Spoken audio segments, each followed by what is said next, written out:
interesting. The first applications of massive computation. The Manhattan Project in New Mexico in 1943. All the good physicists, computer scientists, mathematicians thrown together on one big kind of hilltop where you probably have seen the movies, read the book, etc. So I'm not going to go into it too much. But so some of the things that happened there. So the main problem to solve was physics simulations and trying to figure out how to get the neutrons do the right thing to explode a bomb. So their data was matrices, complex values. Their algorithms were kind of iterative approximations. They invented Monte Carlo.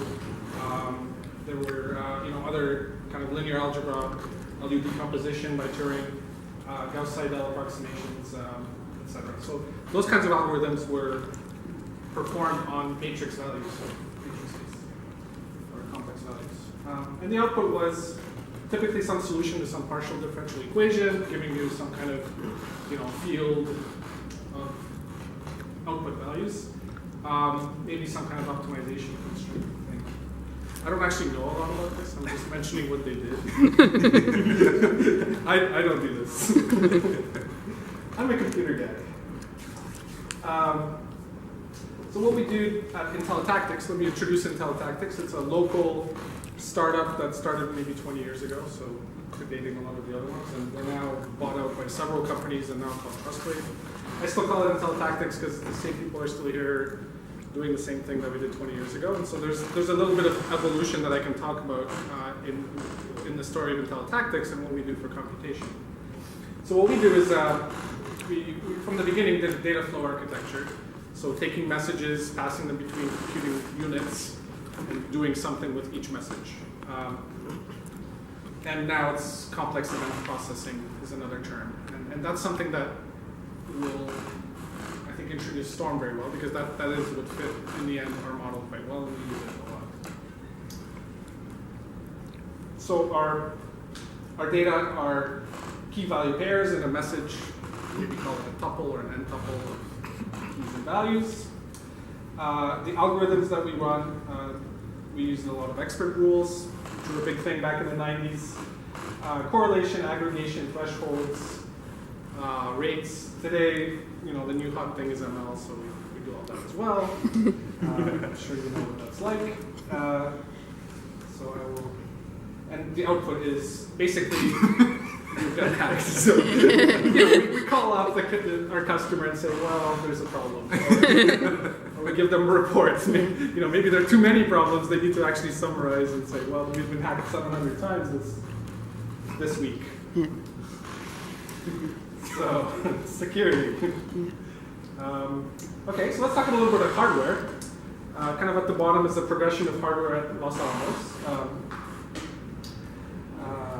And they started with mechanical calculators. Okay, so the room of people on the left were typing in those complex valued matrices and doing calculations on their calculator, getting some kind of paper output.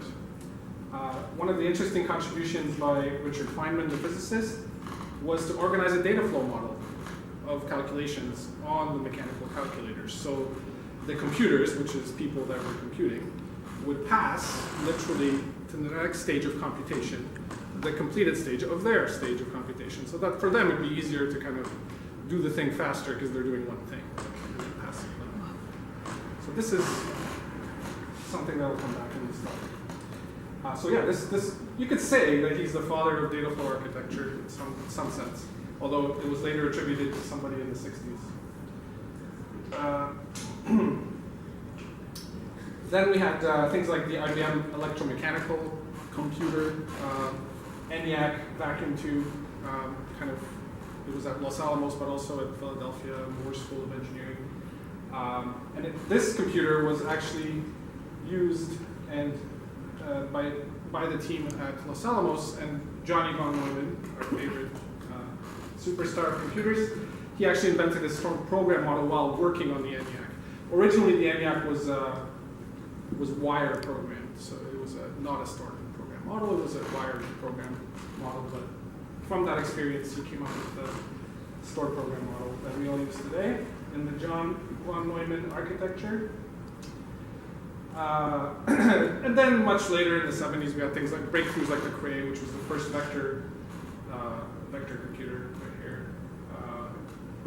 So it had something like, I don't know, 200 vector cores that were kind of arranged in sequence, doing simple operations, but in parallel, massively parallel, kind of predating all the GPU clusters that we do today. And it did really well. It was very fast in 1970. Kind of an evolution of that was the Thinking Machines 5, which coincidentally Feynman also worked on, because by that point his son was doing his computer science PhD working on thinking machines, and Feynman just came in and consulted, and it's a good story about what he did there. You should read it. Anyway, it's kind of a fun story. And then beyond the thinking machines, which was like 80s, today it's probably in VR. That's the picture they give. I don't know exactly. But yeah, we talk about things like petascale, lots of operations per second. You start counting cores of computers in exponential notation because there's just so many. And then something coming around the corner is 1E8, which is kind of a magic number because there are some estimates that that's kind of like one human brain simulation level. Like you maybe could wire it up to simulate a neural network that would kind of have the same computation as one of us. And Google's about there now, I think. I'm guesstimating, but probably around, if you count up all their warehouses. All right, what did we do at intellitactics much later, 90s, 2000s? So we started off, we had like one Sun workstation. Okay, that was how our product ran, and we sold it with the Sun workstation. And so it was straightforward. We didn't have any issues. Then we kind of went to like a dual CPU Pentium 4. It was a big improvement. Then we kind of started clustering. Clustering was a big deal, so we had some dual core servers by then, and a network cluster on Java. And then we started getting bigger and bigger, so we started doing things like HA, 16 machines in a cluster. And at this point, we're like, well, we're kind of reaching the limits of this data flow rules engine, which we've had for a long time. We kind of peaked out on performance. We didn't know what to do with any more machines in this cluster. We just couldn't scale horizontally. There were a finite number of things we could do given our architecture. So we did some research, switched to this complex event stream processing, which we currently run something like 32 to 64 VMs in a strong topology. And I'll talk about that at all later. And one thing to note is that these servers are getting crazy large, right? Like one of these Xeons can have like 22 cores on a single chip, and then you can have like 2 or 4 of them on a motherboard. So if you think about programming that beast to be efficient at something and scale to 44 or 64 hardware threads, no one can do that. Probably not me. So we do other things, which is why the stream processing is actually quite good. And and it goes up from there. Larger companies they're in the thousands. Yahoo or ex-Yahoo or wherever they are now. Let's look at the number of computers in the world. Okay, I'm almost done with the history part of the world. So we had about 10 in 1945 because they all had names and they were large projects. By 1970 we probably had about 100,000. There were like VAX machines, mainframes, et cetera. It got pretty big around 2000. 500,000. I'm guesstimating for some reading. We had basically x86s were by then the big one, and there were a lot of them. That's probably already more cores than there were programmers at the time, right? So you can kind of see the problem, because by today we have probably about 8 million of PC cores. We have probably another 8 million on smartphones. We have probably 100,000. You're off by billion. Yeah. Thank you. Billion. Thank you. These numbers are really big, right? Lots of embedded cores, and probably even more if you count all the GPU vectors around.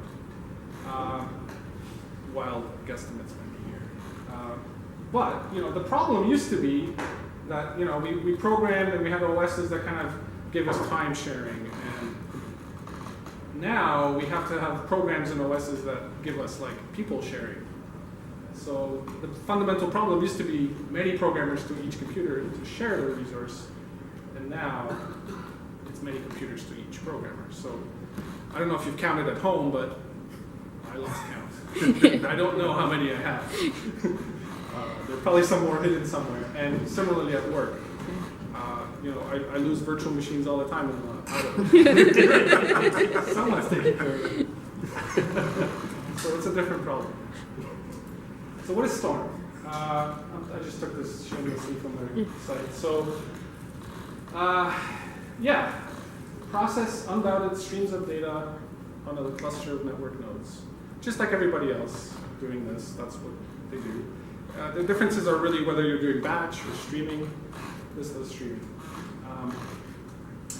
A lot of people use it. It was acquired from Backtype. The company was Backtype that invented it. Twitter acqui-hired everyone, and then they kind of left afterwards anyway, but they're still a big user. Yahoo used it, Alibaba, their own version, actually, they still do, and all these other companies. I guess Trusted is one of these companies now.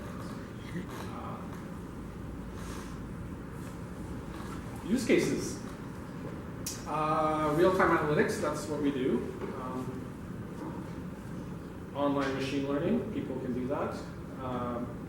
Continuous computation, I'm not sure what that means. Extract, transform, and load, I guess. And it's pretty fast. We've basically saturated our networks with it, so we're just not worried about the computation and the overhead. It's how fast is your network. So this 1 million tuples per second, probably they have a faster network than we did. Ours are pretty beefy. Scalable, fault tolerant, data processing guarantees, and I'll dive into that. So what is it made up of? Well, the data are tuples. So in our case, for security data, we might have syslog data coming from a Cisco PIX firewall that just is some text, and then we parse out the text into some fields, like what's the IP it came from, or rather, what's the IP of the firewall, what's the IP of the source IP, what's the target IP, what port, source port, target port, what time, what protocol, and then we kind of classify it a little bit. So that's an example message of the security data we deal with. These tuples are transferred. If you're running on kind of a large single JVM, you can use the subter queues. Otherwise, netty across the network, and netty's pretty fast. So that works well. There's something called spouts, so they're just sources of your stream of data. It could be, for instance, from Kafka, or from a file, or from Twitter. Bolts, which are the processing elements which get data from spouts or other bolts and process it and pass it on. There is something called Nimbus, which is kind of the central scheduler, deployer of your topologies, and I'll get into topologies in a second. And then there are the actual workers, which are like JVMs running on your nodes on your cluster that are ready to be managed by Nimbus and perform the actual computation.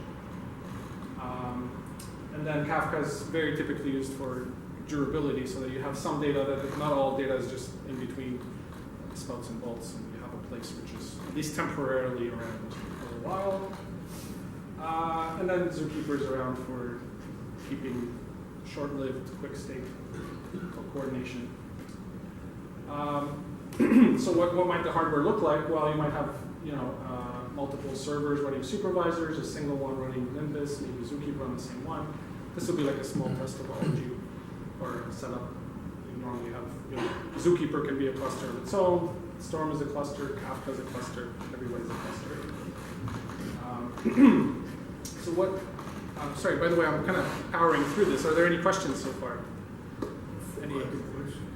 Yes, please. Well, I already forgot the terminology, but it seems to me that the word used for a packet of data, why don't you use packet, the first one, or forgotten? Oh, like the message of data? No, yeah, the first one, okay, not tuple, yeah. Oh, tuple. Why don't you call it a packet? Because It really is. Newer terminology Yes. and so it's called. I think it came from like the kind of Lispy world where like lists are tuples, I think. It was originally coded up in Clojure, which is a Lisp on No, JVM. but the question, what's the difference? Is there any difference between a packet of data and a tuple? Absolutely. It's an abstraction. Word you already Yes, because they really should.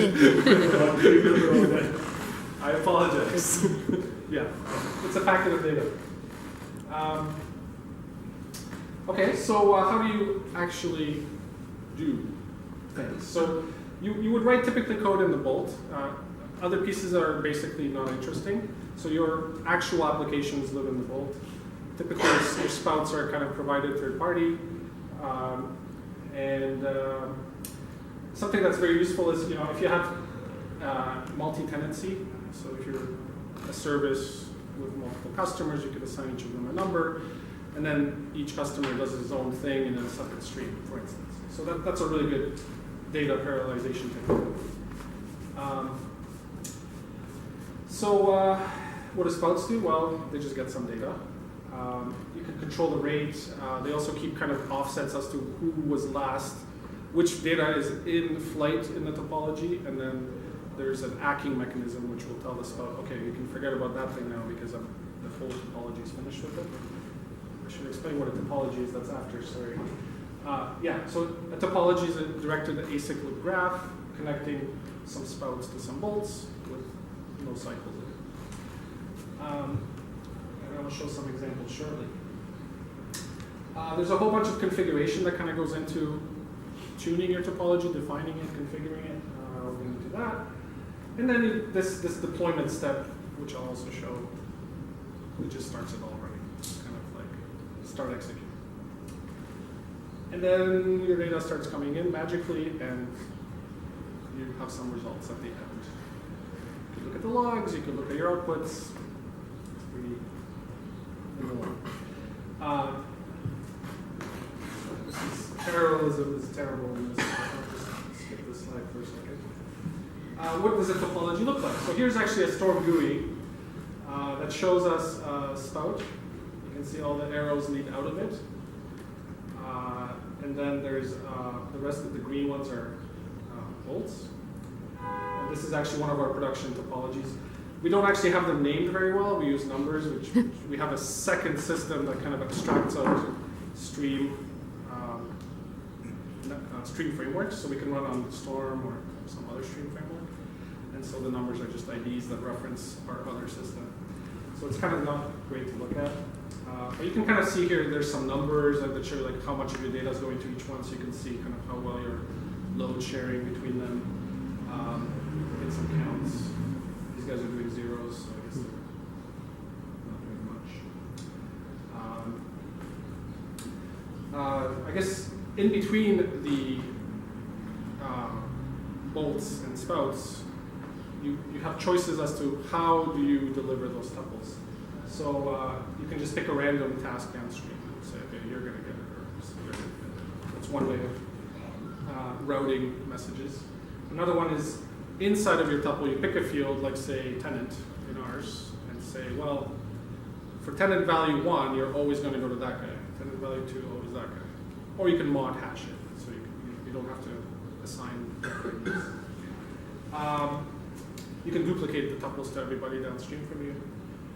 You can pick always the lowest one, or there might be just one. And there's like 4 other types.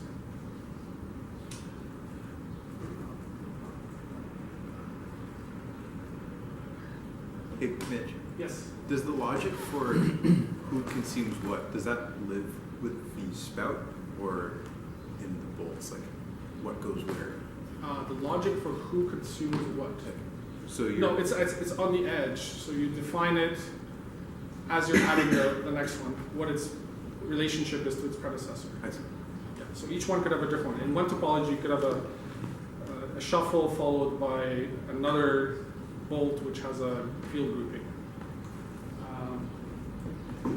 maybe I'll jump ahead for a second. I think I'm going to show a little more of an idea of what the topology looks like and how you define it, and then I'll come back to all this.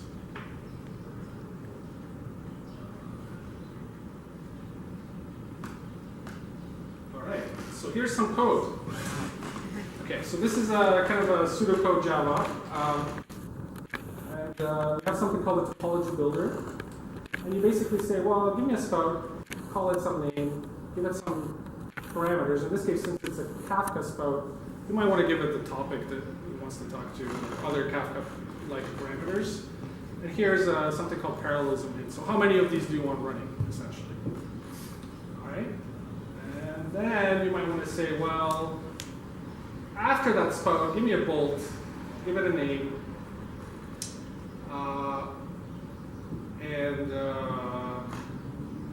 right, give it the type of bolts. So this bolts is actually a set of kind of predefined bolts in Storm. So there's a split sentence bolt from an example. And this one I'm going to say, well, we want 2 of them. And then we're going to say it's got a shuffle grouping to the previous one, so Kafka random spout. So between this one and these 2, there will be shuffled. Messages will be picked randomly, which one they go to next. And then we're going to have another bolt. In this case, it's going to be count. So I think you can kind of see where I'm going with this. The example is always word count for every distributed application. So I will continue with that name. You're welcome. So yeah, and here you can see that the word counter, we're actually going to have 5 of them, and they're going to have a fields grouping to the previous split task. I suppose I didn't actually define which field it's going to be grouping on, but let's assume there's only one field to group on. The next one is going to be kind of our sender, so we're going to send everything to the NSA. They want to know. And so that's going to be a Kafka bolt, which is going to just everything came from Kafka, got processed, and everything gets sent back to a different Kafka topic. And then you just submit it, you give it some IP, that's your Nimbus IP, and some configuration, and and that's it. And it starts working. Yes, sir? Maybe I'm just re-asking Nolan's question. But it sounds like when you're specifying this, you specify the way you split your output from a bolt. It seems, I guess, maybe intuitively backwards to me. So you're a bolt, and you say you're reaching back and getting bolts, or getting output. Yes. With this rule, and wouldn't those rules possibly conflict if you had 2 things pointing backwards? From multiple downstream tasks having different stream shuffle groupings or different field groupings. Or say this guy says I want shuffle grouping from A. Yep. B says I want shuffle grouping from A. Yep. And then C says I want field grouping from A. Do those conflict? I think they work out. Okay. Maybe I have to think about it harder. Good question. It just seems like a backwards specification. It seems just like a backwards specification rather than saying, here's where I would send things when I'm done with them. It's like I have a collection of people and they're just. Is it like maybe the setup is more of a polling and the downstream ones pull from upstream, or upstream sends push? Downstream sends to the parent, sends to the child. I don't know if there are limitations. There may be. It's quite. One of the weaknesses of Storm is the confusion around shuffle and group and local and random and other stream groupings. It's actually quite difficult to get that. It took us like 6 months. Yes, sir. So we have the steps of our use case here, right? But how we know like how many of each we would need before the fact. Actual trial and error. So can't be like, okay, this is the structure, but as you get more data, you can figure out like, okay, I need another instance. You can grow them on the fly. Yes. You can start with something and then say, well, I'm falling behind. Well, I'm going to throw more nodes at the system, expand the number of tasks for a given. That's kind of why you observe the topology, how it operates. you look at metrics, you look at the UI, you look at your output maybe. We implemented our own metrics in Stream just because of that. We wanted to see exactly how every part was performing. And then we had to do a lot of performance tuning. That was fairly manual. But there are systems that in place you can resize your Kafka topics, you can resize your topology size, you can resize you can readjust your groupings. It's all very configurable. By readjust, you mean runtime? Like your job Yep. is running and Yep. you want to. Yeah, there's some things that shut down depending, but it's pretty persistent once you get it started. Hot swap. Yeah, you don't tend to lose data, especially if you have Kafka backing you up, right? Like it's going to keep data for however much disk space it has, and so as long as you can keep up on average, you're good. And so I knew this code would get better questions. Too much fun. All right, so here's what we actually did with our code. So our random spout's going to read the XKCD password topic, which of course will have correct horse battery staple as a sentence, and then maybe some other ones like northern horsepower correct, and other ones. And we're going to shuffle them randomly to each of these split bolts, which are going to split them on words, and then each of the words will be output on this field grouping. And assuming your words are your fields, what's going to happen here is that you're basically mod hashing the value of the field that you're splitting on, and modding it by 5 so that you can persistently hash to the same one. And that's the whole point of the field grouping. So all of the words named the value correct will go to the second one here, and maybe staple and pile will be the last one. And all the horse ones will go to the second from last one. That's the whole point of the field grouping we just set up. And that's you can probably see that's very handy for kind of lowering the amount of work each one of these bolts will do, because it might keep some states, or it might have a specialized some algorithm or data structure that will specialize well to a particular value. So that we use that quite a bit. And then our word counts, well, they're just going to count the number of horses they've seen. And then all of those are going to go to our one Kafka bolt, which will then send everything counted to the NSA, which will then count which histograms or values are the beginning of cryptanalysis, so they're going to figure out all our new hot passwords. Oh, on the side. I think IT will have a new rule that you have to have the words horse correct and battery and staple in every password.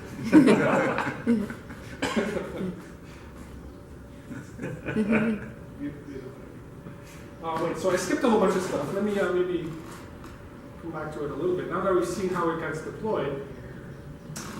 Oh no. Fancy animations. Too many I'm sorry about the animations. I think did we stop there? Yeah.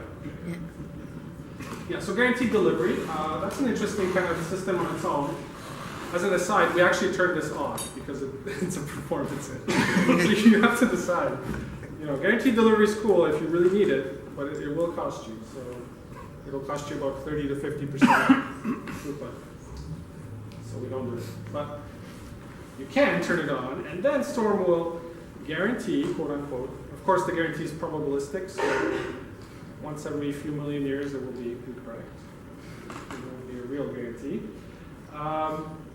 So actually, every tuple that gets put into the topology is tracked as a tree. So your spout is the root.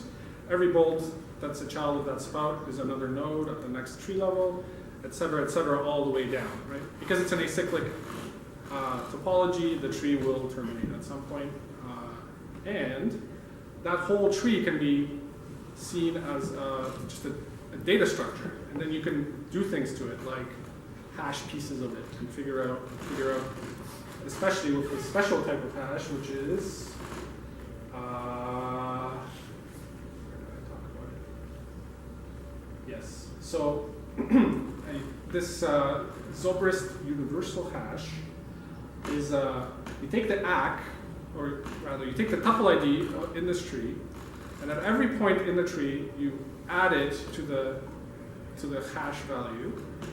And with the Zobrist hash, you can actually, because it's based on XORs, you can actually update the hash and unupdate the hash. Kind of like a Bloom filter, except both ways. You can add things to the hash set, or you can take things out. Very interesting hash. It's universal, so that the bigger your bit size, the better your distribution is, so you can have less collisions. So it's got a lot of good qualities. It was invented by Albert Lindsay, who wrote the first Go playing algorithm, and then spent a lot of time on chess algorithms. It's actually used in the chess world for describing the states of chess pieces on a board.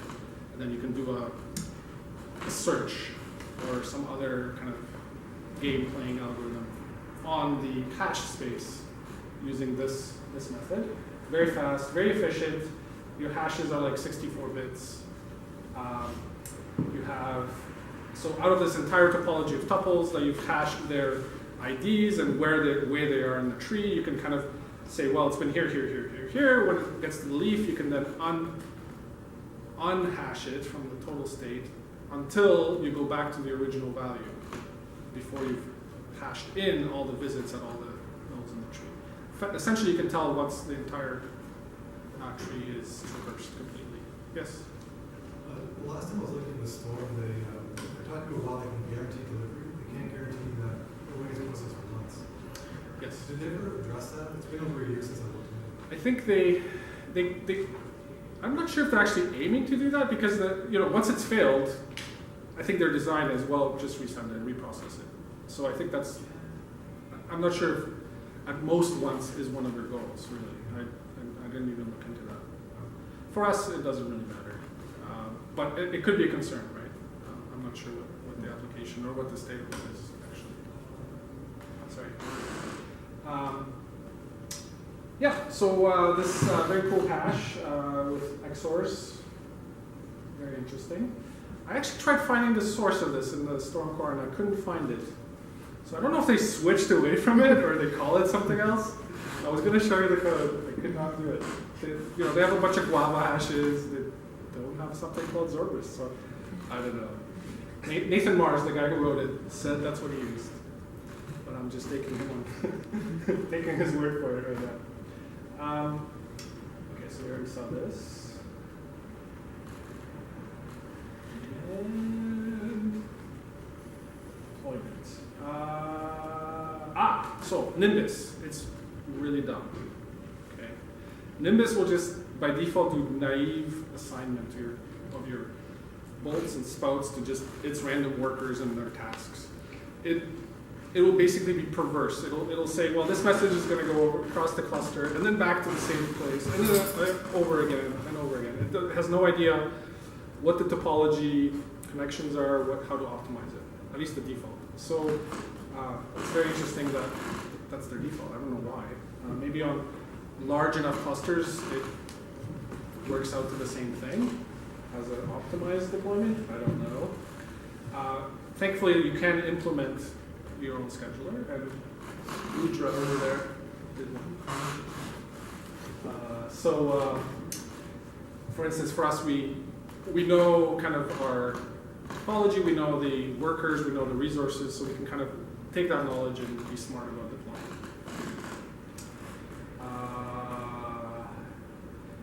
Yeah, and then there's kind of a scheduler tick once in a while, and kind of you can have it reassign tasks to different nodes.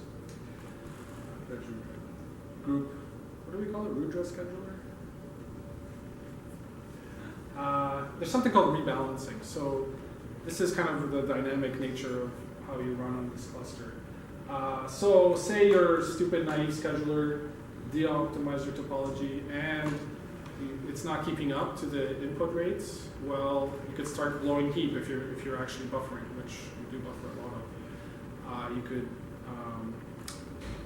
maybe start crashing, depending. So That's one reason for rebalancing. And rebalancing means Nimbus says, forget about you all, shut down, start over, and redeploys. If a particular worker crashes or exits 3 times, Nimbus will say, okay, it's time for rebalancing. Overflowing heap. If you have these keep alive checks between supervisors and Nimbus, same thing. You can say rebalance from the UI. Or this part here, which is like you're enlarging your cluster. So you need more computers, well, you need to rebalance onto them once you've added the low light. So I'm just curious, in your simple scheduling case, would you just do this and hope for the best? Like, We gave up on that. We didn't give up on the simple scheduler. We have this grouping scheduler, which is pretty good. We also, what we actually did is we reorganized our topologies so that they are very difficult to screw up. So we basically told Storm everything runs in one process, and basically we can use it as just like a horizontal scaling machine. And then the vagaries of this scheduler are not a big deal. so in a sense, like your workflows are very parallel and like linear, and Very parallel, yeah. It's a service for like thousands of companies, so we have the tendency is just beautiful. It makes it easy. But I can imagine some workloads wouldn't do very well with that. You might not have some kind of natural breakdown of your data. And it's destructive, so this rebalance is destructive. So you might have a lot of worker state saved up, you're going to dump it, and you're going to reprocess the data. So that's your question. Reprocessing data happens. The good news is your stream source, like Kafka, gives you a few hours or a few days, depending on the data to recover from. In your use cases, do you find rebalancing has to happen pretty frequently, or Yeah, once you've yeah. got a We lot saw. of minutes? Well, sorry. Before tuning, yes. Oh. And it's quite often like you don't know what the resources are. You're not sure how fast So it'll it's, run. You just like try and hope for the best, and then you kind of watch like the performance, and then you'll see like, oh, you're doing pretty well, and then stop because everybody crashed. You're rebalancing, and then it'll start up, and then maybe it'll run a little bit slower, and this time it'll keep up, or maybe it'll crash again. So we kind of saw this like down staircase for a while until we dug in and said, well, we need to write better code, we need to change our serialization, we need to change our topologies, we need to change our scheduler. So there's a lot of tuning. This was several years of work. It's good now. Does changing your topology, is it like a compromise? Do you have an ideal topology? I would say so, yeah. Yeah, they don't make so much sense logically now that they're optimized, but it's not too bad. I don't know if I have any to show. Like the one I showed is actually the optimized topology. So you saw there was like one spout, maybe 10 volts, and they're all connected to one sender. So there's like this kind of spout, fan out, and then fan back down to the sender. That seems to work well for us. And we run multiple of those, doing different logical things. So it's multiple topologies in parallel. So one thing that was, so the nice thing about Storm is it's an active development. There's like, if you have an issue, chances are someone else does, and they commit code, or you do, and people fix stuff. It's shared by enough people that development happens. How am I doing that? I forgot my phone today, so. Who has a phone? 45 minutes in. Okay. Another 15? Yeah. I should be okay. So one very nice thing is back pressure, which was something that was missing when we started with Storm, because it was before 0.11. And so we had to actually do our own back pressure mechanism. We basically rate limited at various stages in our pipeline. Back pressure is nice. It's dynamic rate limiting. You can think of it like hydraulic pressure, really. There are like watermarks in buffers at each bolt. As the watermark is getting nearer, the bolt signals the guy behind him, hey, slow down. And that slowdown kind of back propagates across the topology. Yes? What does that do to the spout, if anything? Yeah, the spout will be the place that starts slowing down the most. But like depending on the source of your data, does that mean you might end up Like Yes. dropping stuff? Sure. Yeah. Yeah, it depends on the implementation. I think, in Kafka, you're not going to drop until Kafka runs out of space, right? But it You could. just kind of queue it indefinitely. Yeah, or whatever. it could. Yeah, so it really depends on the source. Like, if it's a live Twitter stream, then the firehose is Everyone stop tweeting. Yeah, you're not going to do that. So it's up to you. Yeah, so it's a double-edged sword. You can back pressure yourself to death. So sometimes you have to write better code. JStorm. So Alibaba, some guys there went in and said, well, we don't like Clojure, which was Storm's implementation. We don't understand it. We'll just use the API and rewrite it all in Java. They did it. It was great. It was actually a good system. They're probably still using it. They had their own very good scheduler, so they fixed the scheduling problem. And they added a nice back pressure algorithm on their own. This was before Yahoo released this stuff. So it kind of got forked, and so it's a good idea. I think people are finding it useful enough to actually re-implement it while keeping the API. And it's there on GitHub if you want. I guess I'll make the slides available. Internally, Twitter switched to something called Heron, which is kind of like Storm 2.0. They haven't open sourced it as far as I know. This was a year or two ago now. Maybe they have by now.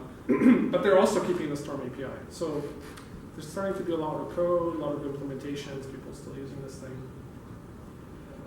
And then Storm 1.0 had a lot of good improvements, including some analytics improvements that we started using. And I'll get into the analytics in a second. Any more questions?